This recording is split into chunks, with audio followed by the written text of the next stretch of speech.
Good evening, everyone. Time for episode 34 of the Drums of Doom. We're going to go back to page 434. A short recap to start the chapter at the beginning again, called Wanderer's Revenge. It's the 3rd of November, 2020. Wanderer's Revenge. Uzul, Colwyn whispered. I am here. Where are you, cursed one? Here. Can you not feel my steel against your throat? What? I will crush you flat, like a fly upon my forehead. Then we will join each other in death. Your tiny swords cannot kill me. My sword rests beside your heartbeat. Can you not feel it? Uzul stammered. I can. Then by the gods, you are going to take me outside to the light of day, or we both are going to die here and now. They'll never let you escape. No, but you'd better see to it that I do. He pressed his point, and Uzul gasped in pain. He knew that he'd finally lost a battle. Now quickly, to the great door. It was then that the crowd realized that something was terribly wrong. The great commanders were shouting orders to mobilize their troops and secure doorways and so on. The bookkeepers were holding all bets until one of the combatants was proven defeated. It was too little, too late, because Uzul was only 10 giant strides from the tremendous double doors that exited the arena and led to the great hall. The doors were built like all those in the Colosseum, of giant cedar trunks, bound in adamant and riveted with iron, but even they could not withstand the pommel stroke of a Titan. In one incredible blow, the 4-foot-thick timber that secured the door's opposite side was shattered, and the pathway was open. Don't let them escape alive, the crowd heard their commander say. Bring them down if you must bring the whole mountain down upon them. It was the most opportune moment. All the battalions had gathered in the arena to witness the match of the century. They were unarmored and without weapons, drunk and full, their leaders even drunker. By the time specific orders were given, Uzul was 100 yards closer to the front gates of the pyramid. The great hall was a straight tunnel of immense size. It was built to allow even the largest of beings to enter the compound, or in the case of a captive dragon, or perhaps a titan, the arena. It was a weakness of sorts, a way for an enemy army to penetrate the defenses, and because of this, all sorts of siege weaponry was set and ready for defense. Yet on this day, there were only a few of the lowest-ranking souls left to man them, and these soldiers were more than a little surprised to see Uzul. My lord Uzul, they asked, where are you headed in such a hurry? Open the gates, Uzul commanded, for even he couldn't breach the mighty portal that sealed the pyramid shut. They were accustomed to him giving orders, and so, even though it seemed strange, they did as he commanded, partly because they were of little rank, and partly because they were terrified. The great winch began its groan, and the doors slowly opened. Uzul put forth his might to them, and they swung faster. Stop them, their dark commander screamed from down the hall. They must not escape. Bring the mangonels to bear. The terrible defenses were hastily readied, their mechanisms cranked, the devices swung into position. Uzul was nearly through the gates when destruction was unleashed from behind him. The mangonels were devastating. What they lacked in accuracy, they possessed in firepower, and 1,000 barbs were launched at them all at once. The soldiers at the gates were pierced through in 100 places, the walls barraged, and Uzul was stung countless times.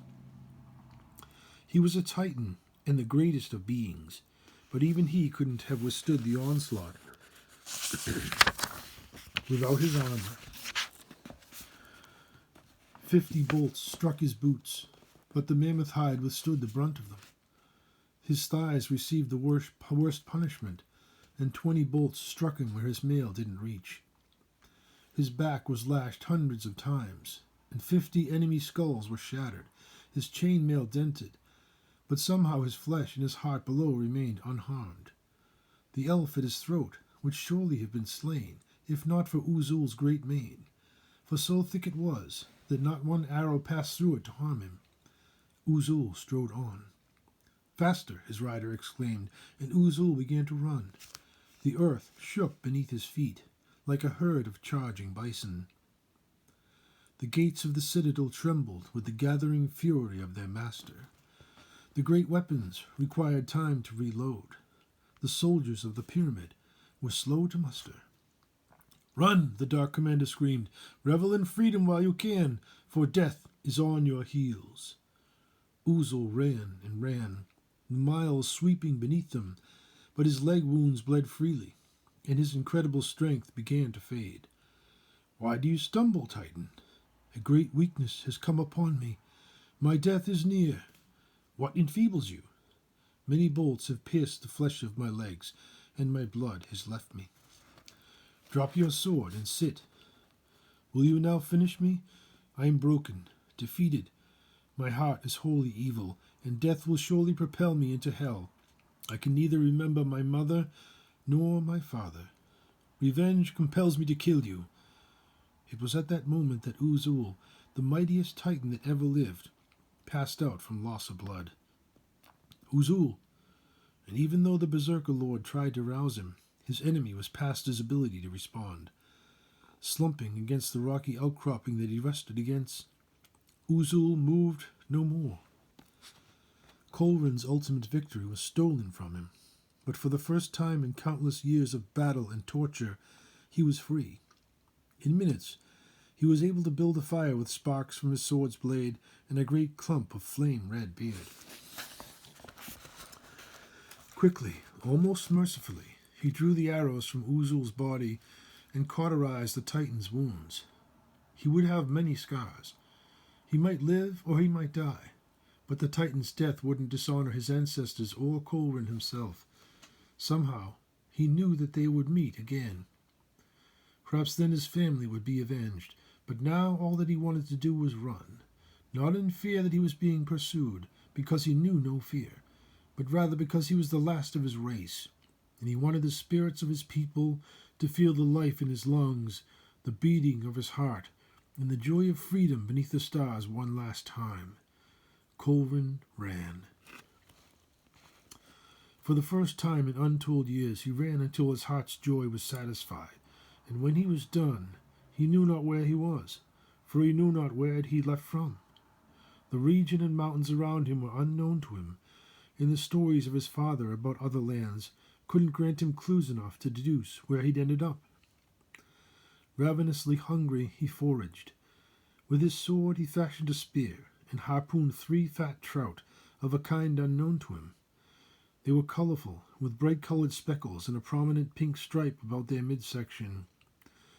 To honor the gods of the sky, he named them rainbow trout, and they've been known by that name ever since. He then built a fire, roasted the trout, and his hunger was at last satisfied. Unsure of what to do next, he meditated. Uzul, if he lived, would soon seek vengeance against him with an army of orcs. He was a great warrior, and indeed he could be titled the Lord of the Berserks, after the fact that he was the last of his kind left on the planet.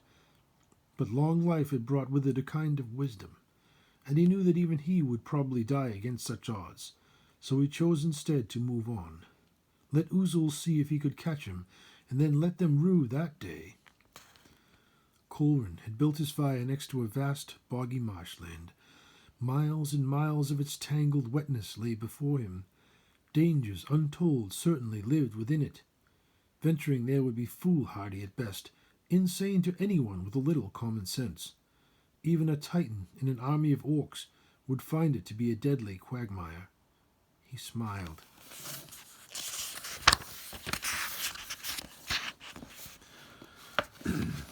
Tariq's fall. Here begins the tale of how Tariq Longstride, son of Eonid and Oswin, fell. Kalor opened the door. Its hinges squawked, but the guards didn't notice. They had left their posts in order to better see the incredible struggle outside. By the time they noticed that their prisoners were escaping, they were pummeled by 2 elves and an amazingly powerful dwarf. Tariq raised his sword to finish them. "Not that way, laddie," Kerr said, catching his forearm on the downstroke. "Don't forget your honor." "They are followers of the moon, murderers every one," Tariq swore. "But they are helpless," Brent said. "So was my mother when they raped her." "We are not like them," Kerr stated. "If you cut them down, you are no different than they are." Tariq lowered his sword, no less enraged. "Not like this, laddie," Kerr said. "They are just pups. There is no way that they were among the ones who killed your family. There will be plenty more to kill before we get clear of here." The ranger's eyes softened slightly. He nodded that he was again in control of himself. "Lock them in the cell," Carmen ordered. "If you don't mind," Brent asked, "I'd love to tag along." "It's going to be a hard fight," Carmen said, "to get out of here. I'll take my chances." "Quickly," Kaylor said. "The guards are starting to come too." "Kaylor," Carmen said, "you and Kerr are on point." Waving them ahead, they fled down the south passage. The tunnel worked its way around the arena, past cages filled with animals and beasts of all kinds, and portals in the wall through which the arena could be seen. What guards there might have been had moved higher into the stadium to better view the contest, and no eyes viewed their flight. Halfway around the Colosseum, the passage entered a large storage area. "Search it," Carmen said. "Let us see if the wizard is a man of his word."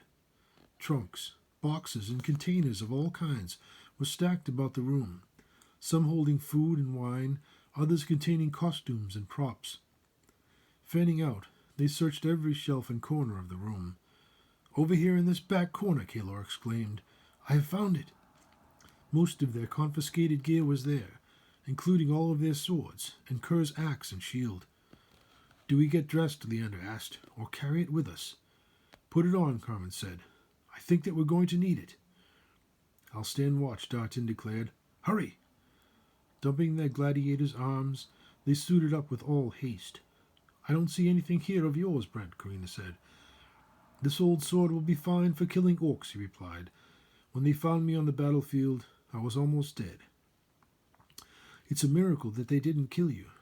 They need slaves here. I've been digging in the mine for weeks. When they get low of gladiators, they sacrifice some of us." "Everything that we had is here," Kaylor observed, "except for the pieces of the staff and the food." "We're being set up," Kerr said. "Unless the wizard is on the level," Carmen said. "And if he isn't," Tariq said, interrupting, "at least we've got a fighting chance."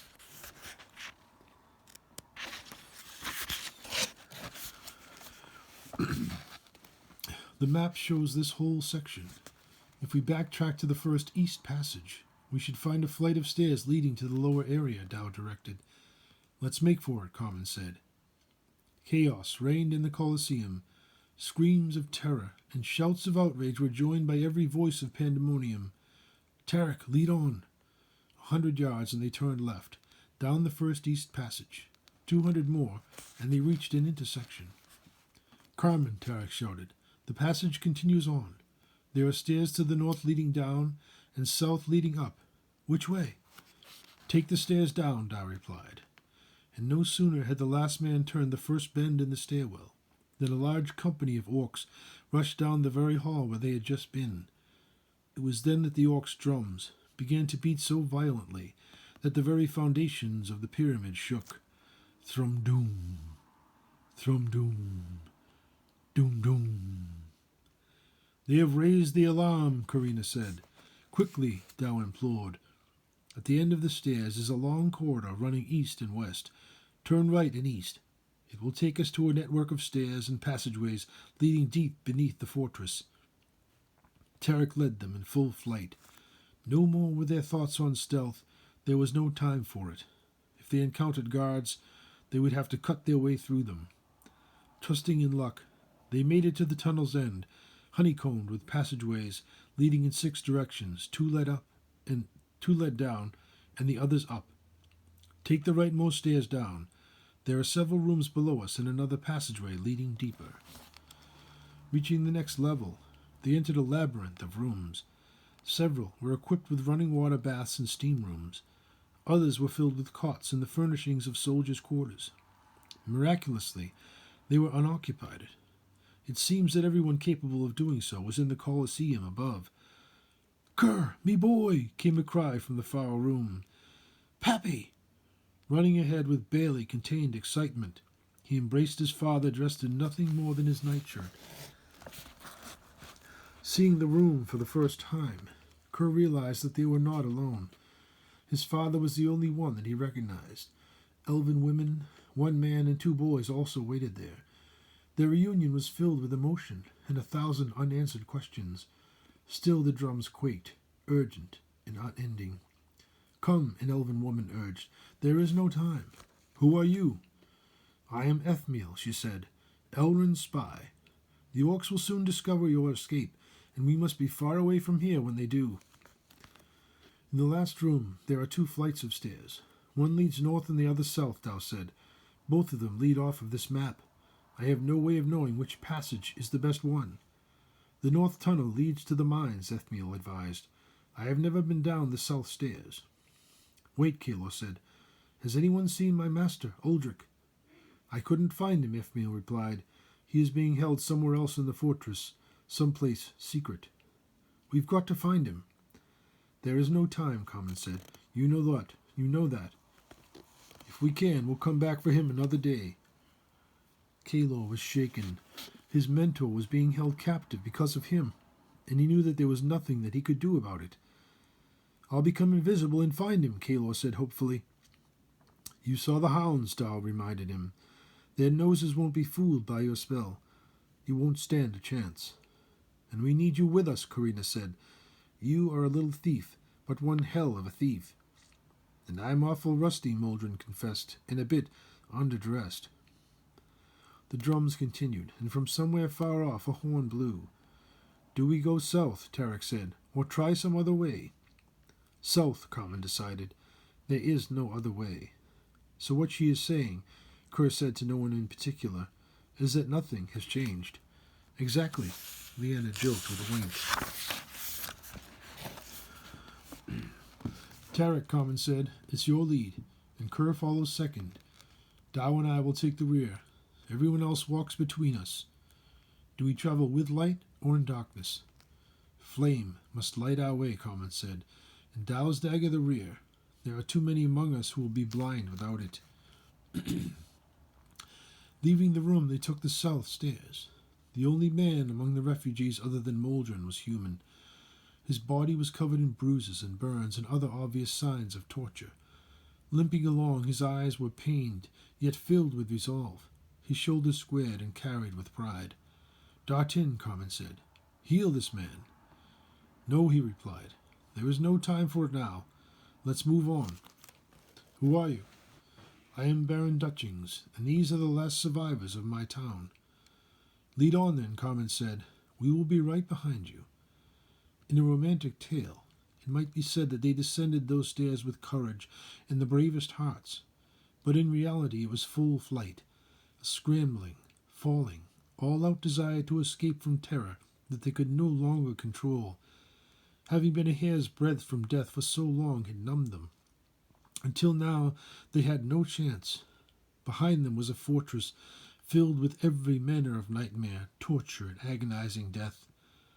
Knowing full well that if they were recaptured, their ends would likely come swiftly and without mercy, their fears could no longer be subdued. Their minds were full of every dreadful imagining. Thousands of orcs and beasts swarming about the pyramid in search of them, driven ever onward by their dark commander. Excuse me.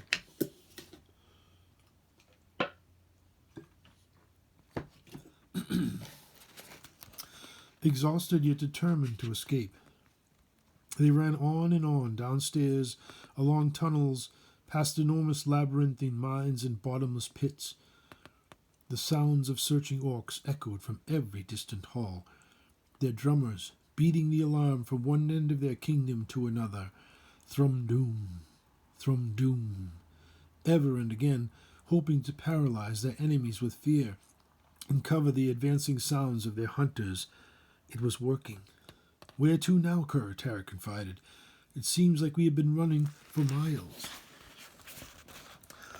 "The distances always seem greater down here. Few tunnels run straight and true. Most of these are following veins of precious ore at random. We are perhaps only a mile down, but we have traveled 10 to get here. I wonder if they have found our trail." Placing his hands and an ear against the tunnel wall, Kerr listened. The stone trembles beneath thousands of footsteps. Most are still far away, but at least 100 are close behind us, maybe 2 miles back. "We need to lose them," Tariq said. "The Baron's people are in rough shape. Most of them are barefoot, hurt, and tired." "We could make a stand here," Darton offered. "The passage is narrow. They can only come at us 2 at a time." "We have got to keep going," Leander said. "They won't bother taking us prisoner this time. They will keep coming until we are all dead." "He is right," Dow agreed. "It is time that we need, and I can give us that. I have learned a spell to shape the stone. If you wish, I can seal the tunnel behind us." "Then there will be no going back," Carmen said. "There is none anyway," Moldren admitted. "Our only chance is to run." "Go on ahead," Dow said. "I'll catch up." "I'll wait with you," Kalo replied. "Someone should watch your back."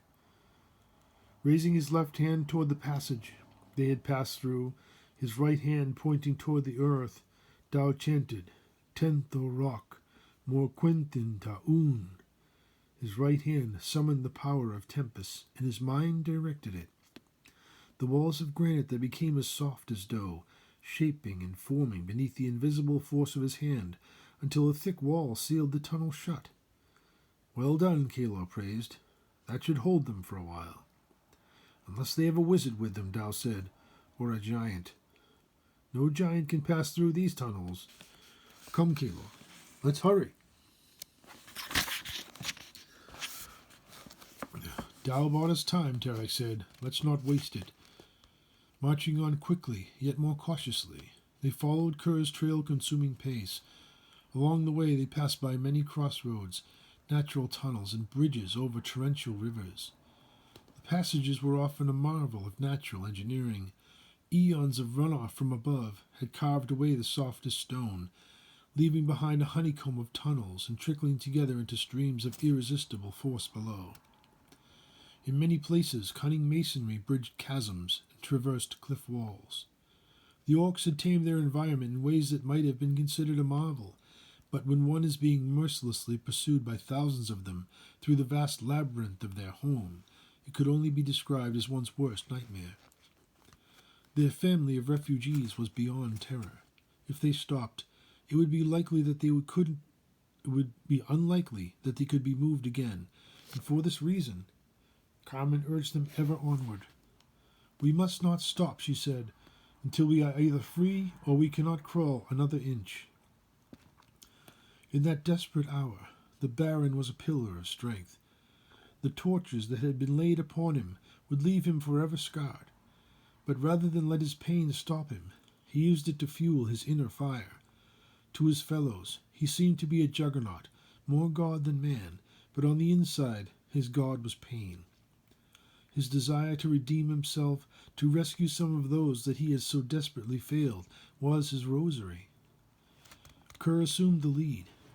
His stout body, so often a handicap in the open wilds beneath the sun, was now moving through the terrain that it was born for. Where men and orcs had to stoop and crawl, he could still stand erect. Where long elven legs stumbled over loose stones, his legs grabbed and dug in. A 200-pound man of strength could stand fast and hold well once he braced himself. But a 200-pound dwarf was nearly immovable. There were many among them, then, who wished for at least a day to be dwarven. Luckily for them, Kerr was dwarf enough for them all. The trail descended ever onward, and it seemed that all hope would soon be lost.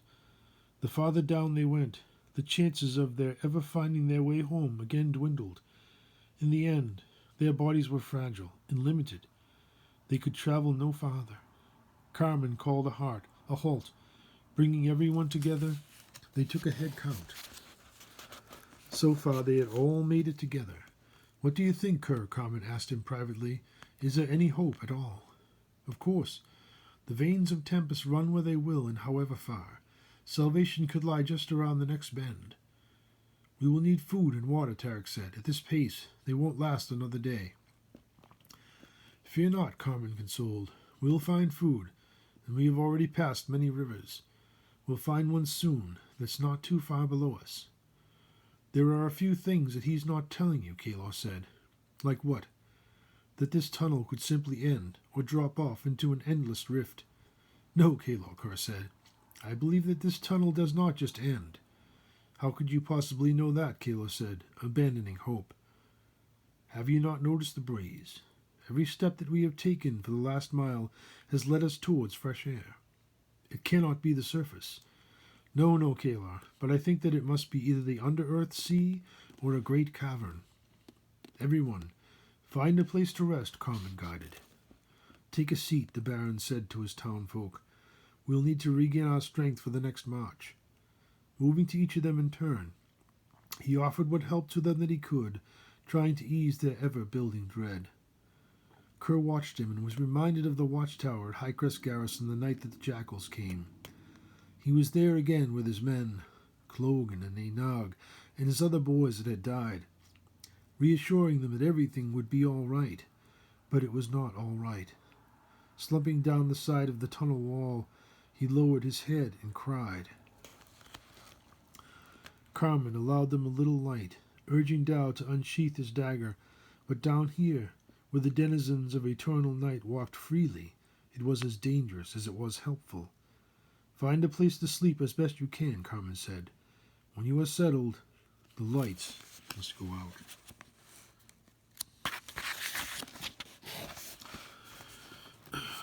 Their charges were scared, ready to break and run, but they were far too exhausted. Most of them were too tired to sleep. There is a rune that may feed us and bring us water, Darton explained. I will invoke it now. With his hands he traced it, and with his voice invoked it, and 2 goats then appeared from before their very eyes. Opening his hands, water spilled from his palms, and he filled their wineskins. These are Thor's goats, Dartin said. We may eat their flesh, but do not break their bones. If anyone does, his wrath will befall us.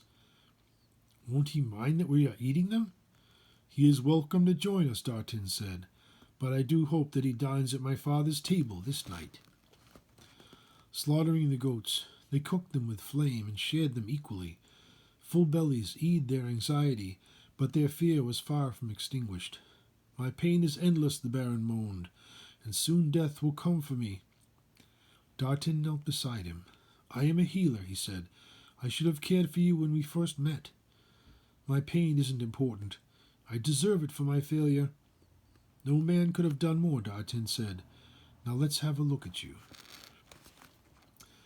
Carefully removing the man's tattered tunic, he was horrified by what he saw. The flesh of the Baron's tattoo was ruined by cat-o'-nine-tails and meticulously burned to control the bleeding so that he might last a little longer.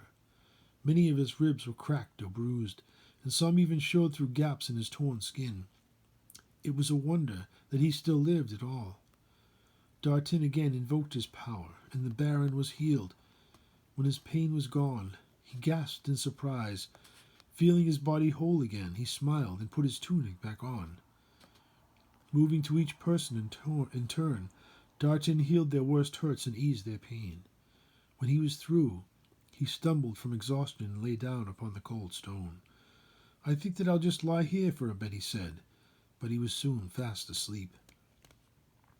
Perhaps, Carmen said to Dow, you can remember a song that will lighten our hearts, so that some of us might find sleep this night.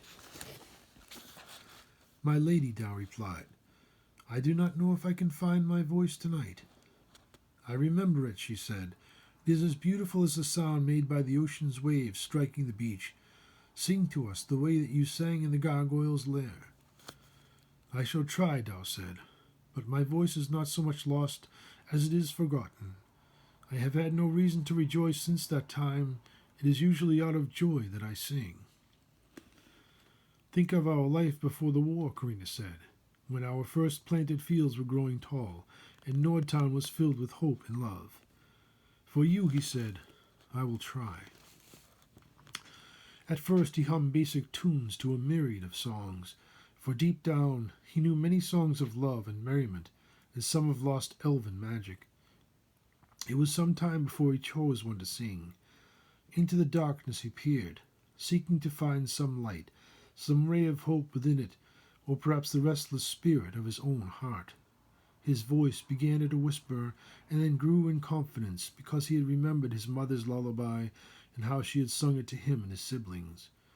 Soon her voice rose up to join with his, tears flowing from her eyes, and this is how it went. Lie down and dream, my babies, little boys and little ladies. Dream of smiles and love, sweet daisies. Your mommy is here, and she'll not shed a tear. For when we rise, we shall dance and we shall sing through moonlight and fairy wood until we come to the mushroom ring and enter the realm of the fairy king. We will dance and we will dream with his host sight unseen to our sacred home, the land ever living. Sleep well, my babies, for when you wake, we will be in the land of love and golden morn, where the water is always crystal, where magic's children, the Tuatha, were born. And that's where we'll end episode 34 at the top of page 448. Thank you for listening. I hope you enjoyed it. And as always, read The Drums of Doom, part 2 of the Duaredheim Staff Saga, by me, and all the following novels. Thank you and have a great night.